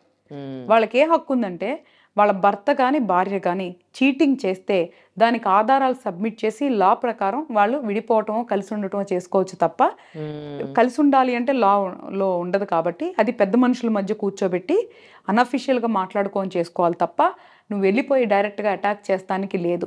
ఈ రోజు అమ్మాయి మీద అటాక్ చేస్తావు, రేపు ఇంకో అమ్మాయి వచ్చింది చేస్తావా, తర్వాత ఇంకో అమ్మాయి వచ్చి చేస్తావా? అసలకి దారి తప్పిన నీ భార్య నీ భర్తను కంట్రోల్ పెట్టుకోకుండా అవతల మీద వేరే వాళ్ళ దగ్గరికి వెళ్ళి దాడి చేయటం ఏంటి? అలా మనం ఎన్నోసార్లు చూసాం. నేను కూడా చిన్న చిన్న వీడియోస్ చూసా. కారులో ఒక అమ్మాయి అబ్బాయి కూర్చొని ఉంటే భర్త వెళ్ళిపోయి అబ్బాయిని అమ్మాయిని దారుణంగా కర్రలతో కొట్టేస్తున్నారు. అలా చేసే అధికారం ఎవరికి లేదు. తప్పు చేసే అధికారం వాళ్ళకి ఎట్లా లేదో వాళ్ళని శిక్షించే అధికారం కూడా లేదు. నువ్వు ఏం చేస్తే వాళ్ళు అక్కడికి వెళ్ళారు అనేది చూడు. ఒకవేళ నిజంగా నువ్వు నిజాయితీగా ఉన్నావా, అయినా వాళ్ళు తప్పు చేశారా, కూర్చోబెట్టి మార్చుకోవడానికి ప్రయత్నించు, లేదా వదిలే. అంతే తప్ప ఒక మనిషి నువ్వు ఇలాగే బతుకు, ఇలాగే ఉండు అనే అధికారం ఈ ప్రపంచంలో ఎవ్వరికీ లేదు. ప్రతి సోల్ ఈజ్ ఇండిపెండెంట్. ప్రతి ఆత్మ ఈ భూమి మీదకి సింగిల్గా వచ్చింది, సింగిల్గా వెళ్ళిపోతుంది. సో దానికి ఎక్కడా కూడా ఎవ్వరు కూడా రిస్ట్రిక్ట్ చేసి బంధించి బాధించే అధికారం ఎవరికీ లేదు. వాళ్ళ కర్మానుసారం ఏమనుభవిస్తున్నారు అనేది ఎవరికి నన్ ఆఫ్ దేర్ బిజినెస్. కానీ ఒక మనిషి వెళ్ళిపోయి వాళ్ళని ఏ విధంగా అయినా సరే, అది లైంగికంగా అయినా మానసికంగా అయినా శారీరకంగా అయినా దాడి చేసే హక్కు ఒక మనిషికి ఇంకొక మనిషి మీద లేదు. అది ధర్మం ప్రకారం లేదు, న్యాయబద్ధంగా మనం మనుషులు రాసుకున్న చట్ట ప్రకారం కూడా లేదు. నిజంగా ఈ కర్మ సిద్ధాంతం గురించి ప్రతి ఒక్కరూ తెలుసుకుంటే ఇన్ని క్రైమ్స్, ఇన్ని నేరాలు ఘోరాలు కావేమో అనిపిస్తోంది. ఒక మనిషి మనిషిలాగా బతుకుతారేమో అనిపిస్తోంది. అవును. అయితే ఇంకొక ప్రశ్న, కొంతమందికి పిల్లలు సరిగ్గా పుట్టరు, అంటే physically challenging people, abnormal kids పుడుతూ ఉంటారు కదా. వాళ్ళకి ప్రెగ్నెన్సీలో కొంతమందికి తెలిసి కంటారు, కొంతమందికి తెలియక పిల్లలు పుట్టినాక ఇట్లా జరుగుతుంది. ఇదంతా కూడా అంటే వాళ్ళకి ఇంకా జీవితాంతం వాళ్ళు చేసి పెట్టాల్సిందే. అలాంటి వాళ్ళని చూసినప్పుడు అనిపిస్తుంది, ఏంటి ఇదంతా కూడా వాళ్ళ కర్మనా, ఇదంతా అనుభవించేది అని. నిజంగా ఇది పిల్లలు సరిగా పుట్టకపోవడం, కళ్ళ ముందే పిల్లలకి ఏమన్నా అవ్వడము, ఇంకా అంతకు మించిన శిక్ష ఏమైనా ఉండదేమో తల్లులకి అనిపిస్తుంది. ఇది కూడా కర్మ సిద్ధాంతమేనా? 100% శ్రీ. ఇందులో అసలు సెకండ్ థాట్ కూడా లేదు. సో ఒకటి, తల్లిదండ్రులు అనేవాళ్ళు కూడా సేమ్ సబ్జెక్ట్ అనమాట. వాళ్ళు పిల్లల్ని కనగానే గ్రాంటెడ్గా తీసేసుకుంటారు. వాళ్ళేదో ఒక ఆస్తిలాగా, వాళ్ళ సొంతంలాగా తీసేసుకుంటారు. ఫస్ట్ ఆఫ్ ఆల్ మనం అర్థం చేసుకోవాల్సింది ఏంటంటే, ఇప్పుడు ఈ జన్మలో ఇప్పుడు ఎవరైతే పేరెంట్స్ పిల్లల్ని కంటున్నారో అది వాళ్ళ ఇష్టంతోనో, వాళ్ళ ప్రేమకు చిహ్నంగానో, లేదా వాళ్ళ వంశాన్ని ఉద్ధరిస్తానుకో కంటున్నారు. అసలు ఆ సబ్జెక్ట్ అసలు డిఫరెంట్ సబ్జెక్ట్ మళ్ళీ. సరే, ఎవరైతే వాళ్ళ ఇష్టంతో పిల్లల్ని కంటున్నారు కదా, ఆ పిల్లలు వాళ్ళకి అంటే ఆ పిల్లలే ఎందుకు పుడతారు అనేది మాత్రం 100% రుణానుబంధం, కర్మ సిద్ధాంతం ఈ రెండింటికి సంబంధించిన సబ్జెక్టు. బేసికల్గా వాళ్ళకి మనం రుణం తీర్చుకోవడానికి, వాళ్ళకి సేవ చేయడానికి మనం పిల్లల్ని కంటున్నాం. కానీ వాళ్ళు ఏదో మన ఆస్తిలాగా, రేపే వాళ్ళు మన ఫ్యూచర్ లాగా, ఈరోజు మన జీవితాన్ని అన్నిటినీ చంపేసుకొని వాళ్ళని పెంచి పోషించడానికి, వాళ్ళకి అన్ని వసతులు ఇవ్వటానికి చాలా త్యాగాలు చేసేసుకొని చాలా సంతోషం చంపేసుకొని చేస్తాం. ఆ కాన్సెప్ట్ ఈజ్ రాంగ్. పిల్లలు అనేది బాధ్యత. ఆ బంధం ఎందుకు వచ్చిందంటే ఏదో జన్మలో వాళ్ళకి రుణపడి ఉన్నాం, ఈ జన్మలో తీర్చుకోవాలి కాబట్టి అది ఒక రుణానుబంధంగా వచ్చింది. వాళ్ళు మీ ఆస్తి కాదు, అంతస్తు కాదు. వాళ్ళు పెరిగి పెద్ద అయ్యే లోపల వాళ్ళతో జీవితాంతం మనం ఉండం కదా, మనం ముందే ఈ శరీరాన్ని వదిలిపెట్టి వెళ్ళిపోతాము. మళ్ళీ ఎక్కడో పుట్టి ఎక్కడో జన్మలో మనం ఏదో పని చేసుకుంటాము. అసలు వాళ్ళకి మనకి సంబంధంలా చివరికి మన బొమ్మలు ఫోటోల్లో మిగులుతాయి. ఏంటి అసలుకి ఇది నాది అనేది ఏది అని అడుగుతున్నా. ఫస్ట్ అర్థం చేసుకోవాల్సింది ఏంటంటే నాది అని ఏది లేని ప్రపంచంలో మనం ఏం చేస్తున్నాము అనేది ఫస్ట్ అర్థం చేసుకోవాలి. తర్వాత ఈ బంధాలు బాధల గురించి మాట్లాడాలి. అసలు ఫస్ట్ మనిషి జన్మ ఏంటి, మనం ఎందుకు వచ్చాం, ఏం చేస్తున్నాము అనేది అర్థం చేసుకోవాలి. ఎవరికి వాళ్ళని జయించాలి. అంటే ఇప్పుడు నాకు ఒక ఆలోచన వస్తే అది నేను కంట్రోల్ చేసుకునే శక్తి నా దగ్గర ఉండాలి. అంటే నా పంచేంద్రియాలు నా ఆధీనంలో ఉండాలి. మెయిన్ సెకండ్ చేయాల్సిన పని అది. థర్డ్, ఈ బంధాలని అర్థం చేసుకోవాలి. ఈచ్ బంధంలో మనం ఎంతవరకు కాంట్రిబ్యూట్ చేయాలో అంతే కాంట్రిబ్యూట్ చేయాలి. అంతకు మించి దానికోసం వెంపర్లాడిపోయి బాధపడిపోయి అలాంటివన్నీ చేయకూడదు. అదంతా కర్మ, చెడు కర్మ. దానివల్ల సైకలాజికల్ ఇష్యూస్, డిప్రెషన్స్ తప్ప ఏమీ లేదు. దయచేసి నేను ప్రతి ఒక్క తల్లిదండ్రులు కానీ, భార్య భర్తల రోల్స్లో ఉన్నవాళ్ళు కానీ, పిల్లల రోల్స్లో ఉన్నవాళ్ళు కానీ, ప్రతి ఒక్క రోల్లో ఉన్న ఒక మనిషికి నేను చెప్పేది ఏంటంటే మనిషి జాతి అనే అర్థం ఏంటో తెలుసుకోండి. ఒక మనిషి శరీరంలో ఏమేం చేయగలడో తెలుసుకోండి. ఏం చేయాలనుకుంటున్నారో దాన్ని నిర్ణయించుకోండి. ఈ బంధాలలో పడి మన జీవితాన్ని నాశనం చేసుకోవద్దు. ఈ మనిషి జన్మని వృధా చేసుకోవద్దు. ఏదైతే ఉందో అది కర్మని యాక్సెప్ట్ చేస్తారో లేదా మెచ్యూర్డ్గా దాన్ని ఇగ్నోర్ చేస్తారో ఈ క్షణాన్ని మనం చంపుకొని బతకొద్దు. రేపటి గురించి ఈ క్షణాన్ని చంపుకోవద్దు. గ్యారంటీ లేని రేపు కోసం ఈ రోజు ఎందుకు మనకి ఎంత తాపత్రయం, ఎంత బాధ. ఈ రోజు బతకండి, ఈ రోజు జీవించండి. దాని తర్వాత రేపు వచ్చినప్పుడు మళ్ళీ ఆ రోజు బతకండి, ఆ రోజు జీవించండి. అంతే తప్ప రేపటి గురించి, వచ్చే నెల గురించి, వచ్చే సంవత్సరం గురించి అసలు ఇవన్నీ వద్దు. నేనేమంటున్నాను అంటే పిల్లలు ఎవరికి ఎందుకు పుట్టాలి అనేది ఆ రుణానుబంధం కర్మ సిద్ధాంతానుసారం పుడతారు. ఒకవేళ మంచి పిల్లలు పుట్టారా సంతోషపడండి. ఏదన్నా శారీరకంగా మానసికంగా లోపమున్న పిల్లలు పుట్టారా యాక్సెప్ట్ చేయండి, అంగీకరించండి. వాళ్ళకి సేవ చేయటమే మీ కర్మ రిలేటెడ్ అంటే తప్పదు, చెయ్యాలి. కానీ అది బాధగా చేయకండి, సంతోషంగా చేయండి. అప్పుడు మనము మన జీవితాన్ని అనుభవించవచ్చు. ఆ పాజిటివ్ ఎనర్జీ వాళ్ళకెళ్ళి కూడా వాళ్ళు తొందరగా క్యూర్ అవ్వచ్చు, వాళ్ళ లైఫ్ బెటర్గా అవ్వచ్చు. అబ్బా నా కర్మ నేను ఇలా చేస్తున్నాను అనుకొని నువ్వు బాధపడుతూ చేస్తే దాని నుంచి మంచి ఫలితాలు రావు. కాబట్టి మనం చేసేది సంతోషంగా చేయాలి. ప్రతి పని కూడా, ప్రతి బంధంలో కూడా ప్రతిదీ సంతోషంగా చేయండి. అప్పుడు రిజల్ట్స్ కూడా అలాగే ఉంటాయి. లేదా అట్లీస్ట్ మనం బాధపడం కదా. ఈ రోజు మొగుడు అట్లున్నాడు, పిల్లలు ఎట్లున్నారు, పక్కింటి వాళ్ళు ఇట్లా ఉన్నారని అంటున్నారంటే ఎక్కడున్నావు నువ్వెక్కడా? ఫస్ట్ నిన్ను నువ్వు ప్రేమించుకో. నీ జీవితాన్ని, నీ శరీరాన్ని, నీ మైండ్ని ఫస్ట్ ట్యూన్ చేసుకో. అప్పుడు ఈ బంధాలు నిన్నేమి చేయలేవు. కర్మ కూడా మనల్ని బాధించలేదు. నేనేం చెప్తానంటే కర్మ కూడా మనల్ని బాధించలేదు. ఆ స్థాయికి మనిషి వెళ్ళగలడు, అంతకు మించి వెళ్ళగలడు. సో నీలో ఉన్న బలం తెలుసుకో. నీ బలహీనత నుంచి నువ్వు బయటికి రా. సో అప్పుడే మనం ఈ శరీరంలో కొన్ని అద్భుతాలు సృష్టించవచ్చు. ఓకే, ఇంకొక ప్రశ్న. మీరు అన్నారు కదా కొంతమందికి ఏమో చాలా కష్టపడితే, ఎంతో కష్టపడితే ఏదైనా సాధించాలి అంటే చాలా ఎక్కువ కష్టపడాల్సి వస్తుంది. కొంతమందికి ఏమో చాలా ఈజీగా వాళ్ళు అనుకున్నది సాధిస్తూ ఉంటారు. అప్పుడు అనిపిస్తుంది ఏంటి నాకు ఎప్పుడు ఇవే కష్టాలు, ఎందుకు నేను ఇంత కష్టపడాలి ఏదైనా కావాలంటే. వాళ్ళకంత ఈజీగా దొరుకుతుంది కదా, నాకేం తక్కువ వాళ్ళకేం ఎక్కువ అని. సో ఆ ఫీల్ ఉన్నప్పుడు ఏం చేయాలి? ఫస్ట్ ఆఫ్ ఆల్ ఆ కంపారిజన్ ఉండకూడదు. మన జీవితం అనేది ఒకరితో కంపేర్ చేసుకోకూడదు. కంపేర్ చేసుకున్నాం అంటే మనల్ని మనం తగ్గించుకున్నట్లు. ఫస్ట్ ఒకళ్ళతో మనం ఏదైతే ఆ హెచ్చు తగ్గులు అనేది అసలు మన మైండ్లో ఉండకూడదు. ఇప్పుడు జనరల్గా అన్నిటికీ అహం ఉంటుంది కదా. ఫస్ట్ ఆ విషయంలో పెట్టుకోండి, ఎవరికి వాళ్ళే గొప్ప. సో మనకి మనమే గొప్ప, మనం ఎందుకు కంపేర్ చేసుకోవాలి? కొన్ని తొందరగా నేర్చుకొని మనం ఏం సాధించాలి, లేట్గా నేర్చుకొని ఏం కోల్పోతున్నాం? మన మేధస్సు అనేది మన గ్రహాల స్థితిగతులు బట్టి వస్తుంది. ఆ గ్రహాల స్థితిగతులు అనేది మన కర్మానుసారం వస్తుంది. కాబట్టి మనకి ఎలా ఉంది మన మేధస్సు శక్తి, దాని తగ్గట్టు మనల్ని మనం మౌల్డ్ చేసుకోవాలి. తొందరగా నేర్చుకునే శక్తి మనకి ఉంది అంటే దానికి తగ్గట్టు ఏం నేర్చుకోవాలి, ఏం చేయాలి అని ప్రణాళిక ఉండాలి. ఒకవేళ స్లోగా నేర్చుకునే శక్తి ఉన్నప్పుడు దానికి తగ్గట్టు ఎలా వెళ్ళాలో చూసుకోవాలి. అంతే తప్ప అసలు ఒకరితో పోల్చుకోవటం అనేది వెరీ వెరీ ఫూలిష్నెస్. నేనేమంటున్నాను, అహాన్ని జయించమంటున్నా, కానీ నిన్ను నువ్వు తక్కువ చేసుకోమని చెప్పట్లేదు. ఆత్మగౌరవం చాలా ముఖ్యం. ఆత్మగౌరవం ఉన్నోళ్ళు ఎప్పుడు కంపేర్ చేసుకోరు. ఎప్పుడు ఒకళ్ళని పై స్థాయిలో చూడరు, ఒకళ్ళని కింద స్థాయిలో కూడా చూడరు శ్రీ. మళ్ళీ రెండు చూడరు. నిజంగా ఎవరికైతే ఆత్మగౌరవం గురించి కరెక్ట్గా తెలుసో వేరే మనుషుల్ని పై స్థాయిలో చూడరు, కింద స్థాయిలో చూడరు, సమానంగానే కనిపిస్తారు ప్రతి ఒక్కళ్ళు కూడా. కాబట్టి ఒకళ్ళతో కంపారిజన్ చేసుకోవద్దు. మన జీవితం, ప్రతి ఒక్కళ్ళ జీవితం డిఫరెంట్ గా ఉంటది. ఇన్ని కోట్ల మంది జీవితం కదా, అందరిది ఒకేలాగుండదు. కాబట్టి మనం ఏం చేయాలనుకున్నాం దానికి ఒక ప్రణాళిక వేసుకొని ఎవ్వరి గురించి పట్టించుకోకుండా మన ప్రణాళిక ప్రకారం మనం వెళ్ళిపోతూ మనం ఎలా ఉన్నాం, ఎలా తిన్నాం అనేది మనది మాత్రమే మనం మైండ్లో పెట్టుకొని తెలిసి ఎవరికి ఇబ్బంది పెట్టకుండా, తెలిసి తప్పు చేయకుండా గనక జీవిస్తే మనం సంతోషంగా ఉంటాము. ఎప్పుడు పక్కింటి వాళ్ళకి అది ఉంది మనకి ఇది లేదు అని మొదలైందా, ఈ క్షణాన్ని మళ్ళీ నువ్వు కోల్పోతున్నావు. నేను అదే చెప్తుంది, ఒకరితో కంపేర్ చేసుకొని ప్రజెంట్ ఉన్న క్షణాన్ని కోల్పోవద్దు. ఒకవేళ మనకి ఏమైనా కావాలా, ఎలా సాధించుకోవాలో మార్గాలు ఎంచుకుందాం. మా గురువు కానీ ఎంతో మంది గురువులు కొన్ని మార్గాలు, వాళ్ళు ఎన్నో సంవత్సరాల సాధనతో కొన్ని మార్గాలు సృష్టించారు.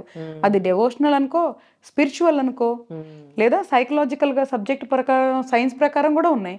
ఆ మార్గాల్లో వెళ్ళి నీకు కావాల్సింది సాధించుకో. మెడిటేషన్ చేయి. ఇందాక నువ్వు అన్నావు శ్రీ, ఎలాగ మైండ్ని మనుషుల్ని అధిగమిస్తారు అంటే మంత్ర సాధన వల్ల చేయొచ్చు, మెడిటేషన్ వల్ల కూడా చేయొచ్చు.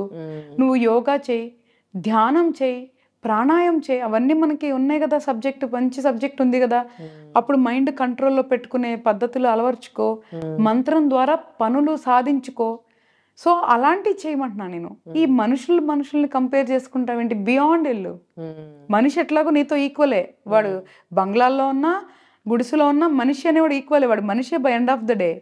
ఈ హెచ్చు తక్కువలని మనం క్రియేట్ చేసుకుంటున్నాం. కాబట్టి నీకేం కావాలో ఆ మార్గంలో వెళ్ళి సాధించుకో. వాళ్ళ గురించి మనకెందుకు. సరే నీకు ఈజీగా రాలేదా, నువ్వు అన్నట్లు కష్టం అనేంటి, నీకు ఇష్టపడి చేయి. కష్టం అనే పదం ఎందుకు వస్తుంది? మార్నింగ్ లెగటం కష్టం కొంతమందికి, ఇష్టమైతే లేకపోతే లేకు. మాకు లెగటం నీకు అవసరం అనుకుంటే లేగు, అది ఇష్టంతో లేగు. వర్క్ చేస్తే నీకు డబ్బులు వస్తాయి, ఇష్టంతో పని చేయి. ఒకరితో మాట్లాడితే నీకు పని అవుతుంది, ఇష్టంతో చేయి. ఒకరితో ఉంటే నీకు నీ బాధ్యత, ఉండు ఇష్టంతో. సో ప్రతిదీ ఇష్టంతో చేయి. కష్టం అనేది ఎందుకు వస్తుంది? రాని మాకు అట్లాంటి మన డిక్షనరీలో రానియొద్దు. నీ జీవితాన్ని నువ్వు మార్చుకోలేనప్పుడు ఇంక ఏం చేస్తావు నువ్వు? అసలు ఇంకా ఎందుకు నీకు మనిషి జన్మ ఎందుకు? సో ఫస్ట్ మనల్ని మనం మార్చుకోవాలి, మనల్ని మనం జయించాలి. అప్పుడు ప్రపంచంలో మిగతా వాటి గురించి ఆలోచించవచ్చు. ఓకే. ఇప్పుడు చాలా మంది ఆధ్యాత్మికంగా వెళ్తూ ఉన్నారు, పూజలు చేస్తూ ఉంటారు, గుళ్ళకి వెళ్తూ ఉంటారు, అవి దర్శనాలు చేసుకుంటూ ఉంటారు.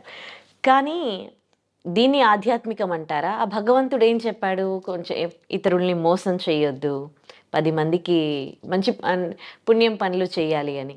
ఇవి చేసేది తక్కువ, విగ్రహాల ఆరాధన ఎక్కువ. సో ఇలాంటి వాళ్ళని చూసినప్పుడు అనిపిస్తుంది, మళ్ళీ వాళ్ళకి మంచి కూడా జరగడం చూస్తూ ఉంటాము. దేవుడు ఇలాంటి వాళ్ళకి అన్నీ ఇస్తారా అన్నట్టుగా. అంటే అట్లా ఏం లేదు శ్రీ. మనం జనరల్గా ప్రపంచం ఎప్పుడు కూడా సక్సెస్ అయిన వాళ్ళ గురించి మాట్లాడుతుంది, సక్సెస్ అయిన వాళ్ళు చేస్తుంది. ఫెయిల్యూర్ అయిన వాళ్ళు 100 మందిలో 90 మంది కూడా దేవుడి పూజలు చేసి ఉండొచ్చు, కానీ వాళ్ళు సక్సెస్ అవ్వలేదు కాబట్టి నువ్వు చూడలేకపోతున్నావు. సో ఎవరైతే విజయవంతంగా ఉన్నారో వాళ్ళని చూసి దేవుడు వాళ్ళని కరుణించారని అపోహపడుతున్నాం. ఫెయిల్ అయిన వాళ్ళు నువ్వు అడుగు, ఎంతమంది దేవుడిని పూజించుండ్రు? డెఫినెట్గా పూజించే ఉంటారు కదా. సో అసలు దేవుడికి కానీ, మన సక్సెస్ ఫెయిల్యూర్స్ కానీ, నువ్వు అన్న ఆధ్యాత్మికత కానీ, కర్మకు కానీ అసలు సంబంధం లేదు. ప్రతి ఒక్కటి డిఫరెంట్ సబ్జెక్ట్. దైవ భావం అనేది మనసుకు సంబంధించింది, మెటీరియల్స్కి సంబంధించింది కాదు, శరీరానికి సంబంధించింది కాదు. కాబట్టి దైవాన్ని పూజిస్తే నీకు ఇది వస్తుంది అనేది గ్యారంటీ కాదు. మనసుకి ఒక మంచి తృప్తిని వస్తుంది, ఒక ధైర్యం వస్తుంది, దానివల్ల నీకు ఈ పని చేయడానికి ఒక ఉత్సాహం వస్తుంది. దానికి దైవాన్ని సపోర్ట్గా తీసుకో. కానీ చెయ్యాల్సింది నువ్వే, నడవాల్సింది నువ్వే, సక్సెస్ అవ్వాల్సింది కూడా నువ్వే. దానికి కావాల్సిన టూల్ని మనం నేచర్ నుంచి తీసుకుంటున్నాం. అది దేవుడనో, పూజనో, లేదు అంటే నీలో ఉన్న ఒక మేధస్సనో, దీనికి రకరకాలుగా పేర్లు పెట్టుకుంటున్నాం. ఒక్కటే నేను చెప్తాను, నేను నేర్చుకున్న దాని నుంచి, నేను చూసిన దాని నుంచి, మా గురువులు చెప్పిన దాని గురించి, దైవభక్తి ఎంత ఉన్నా ధర్మం లేనంత వరకు అది ఉపయోగం లేనిదే. నువ్వు ఎన్ని పూజలు చేసినా నువ్వు ధర్మం పాటించినంత వరకు అది సున్నా. దైవం ఎప్పుడూ కూడా అధర్మాన్ని ప్రోత్సహించరు.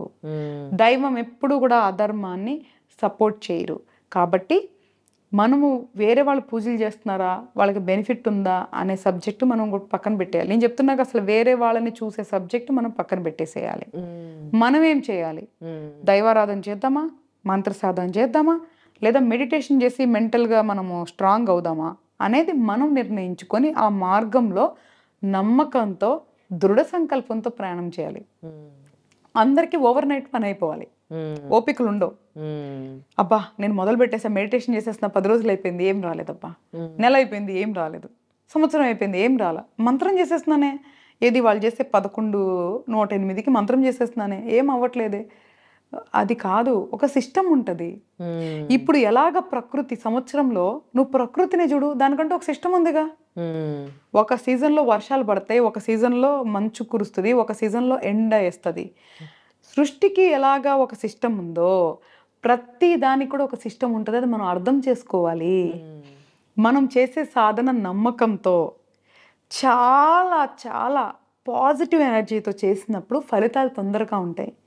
అసలు నువ్వు మొదలు పెడతావే అనుమానంతో మొదలు పెడుతున్నావే, ఇంకా ఫలితాలు ఎక్కడి నుంచి వస్తాయి?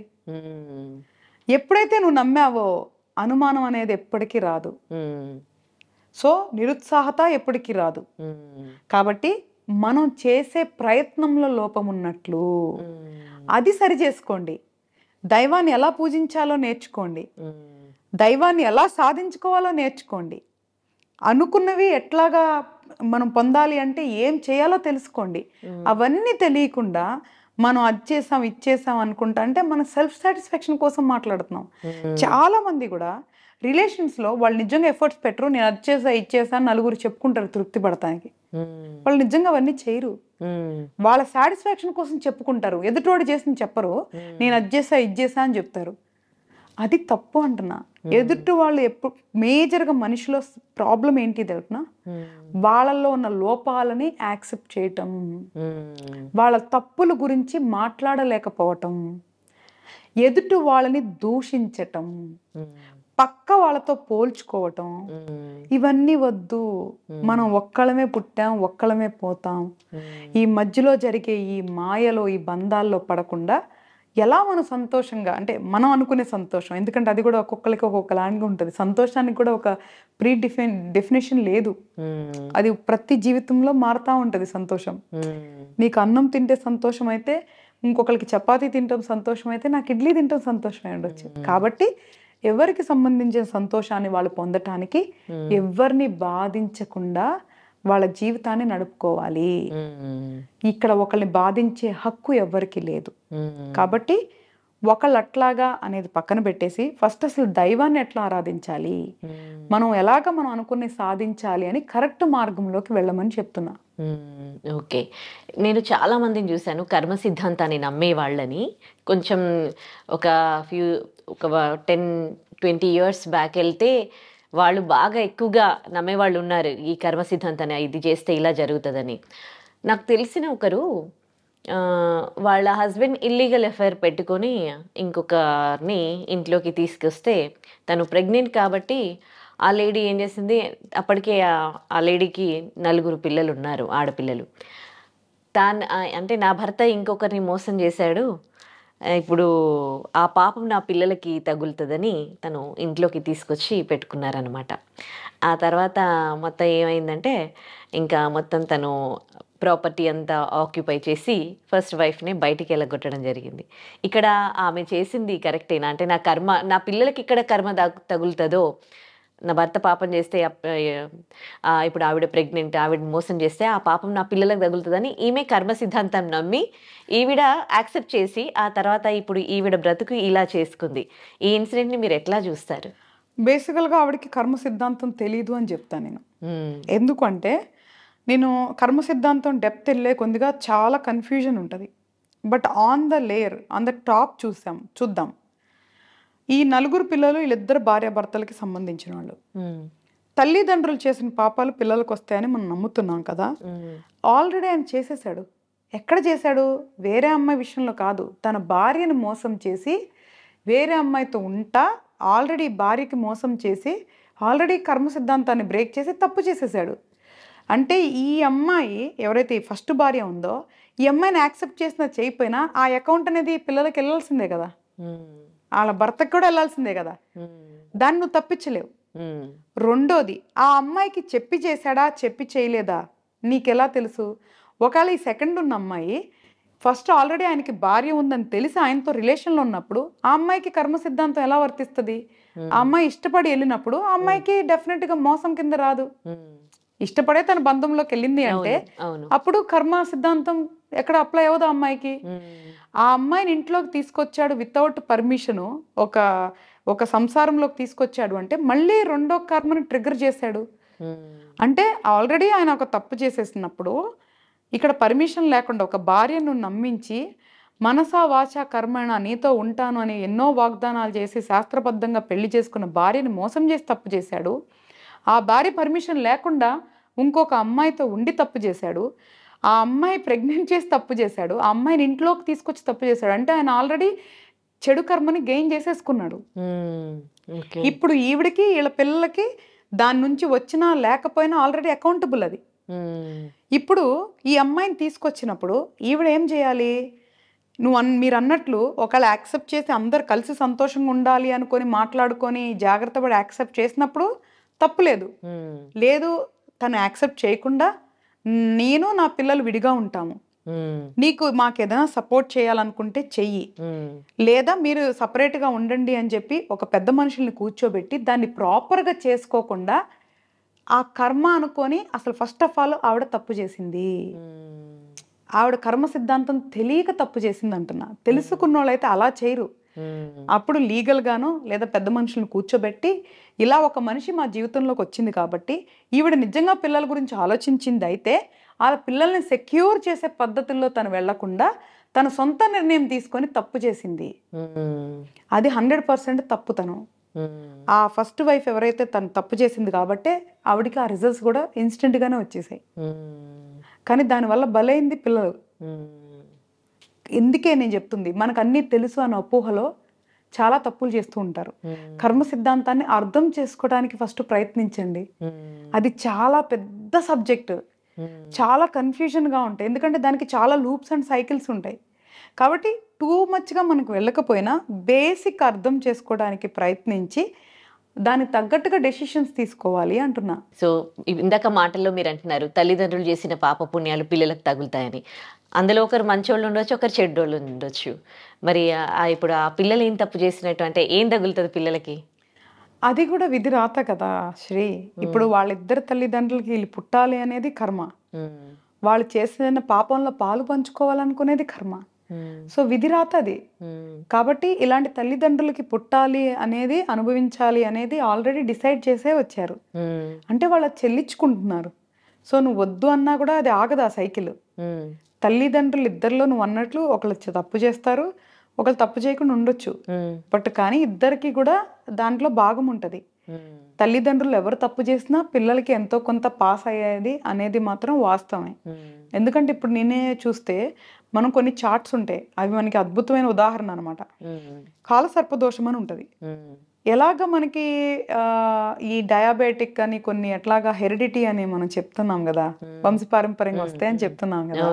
ఇప్పుడు మరి నాకు సంబంధం లేదు రావద్దు అంటే ఆగట్లేదు కదా, వస్తున్నాయి కదా సైంటిఫిక్ గా కూడా. అలాగే ఆస్ట్రాలజీ ప్రకారం కూడా కాలసర్పదోషం, సర్పదోషం, పితృదోషం అనేవి తరతరాలుగా వస్తాయి.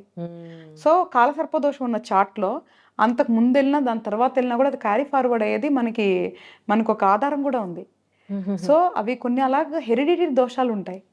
సో ఆ దోషాలు రావటానికి కూడా పుట్టుంటది. ఎట్లాగంటే ఇది కూడా చాలా పెద్ద సబ్జెక్ట్ అనమాట. ఈ తల్లిదండ్రులు పిల్లలు అనేది కూడా చాలా పెద్ద సబ్జెక్టు.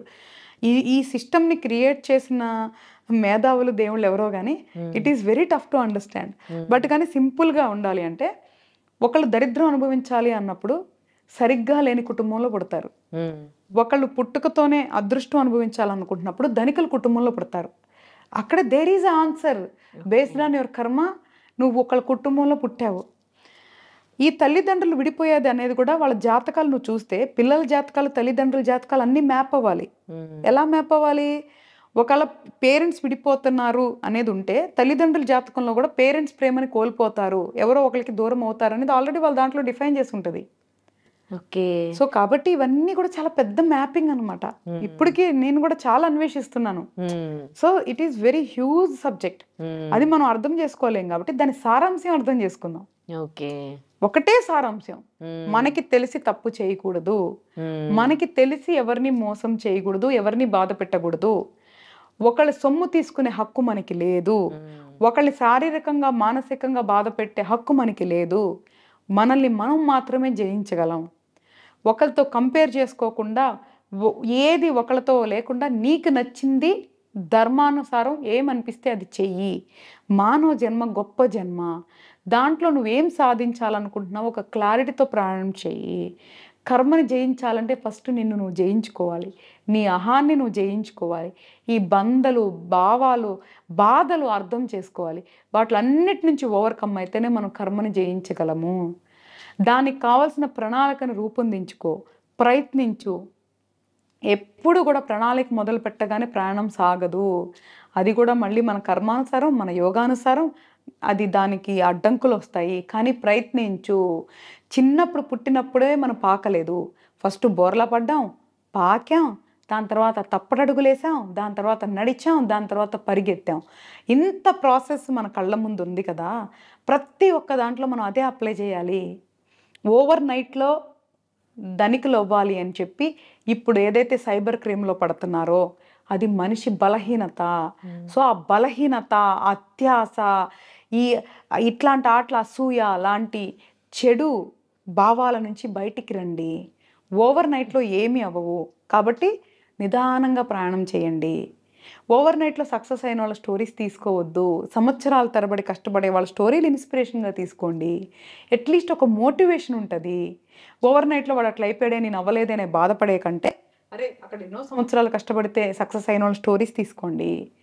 సో నేను చెప్పేది ఏంటి అంటే మనిషి జన్మని అర్థం చేసుకోండి, కర్మ సిద్ధాంతాన్ని అర్థం చేసుకోండి, ఆ తర్వాత ఒక ప్రణాళికను ఏర్పరచుకొని ఆ మార్గంలో నడవండి.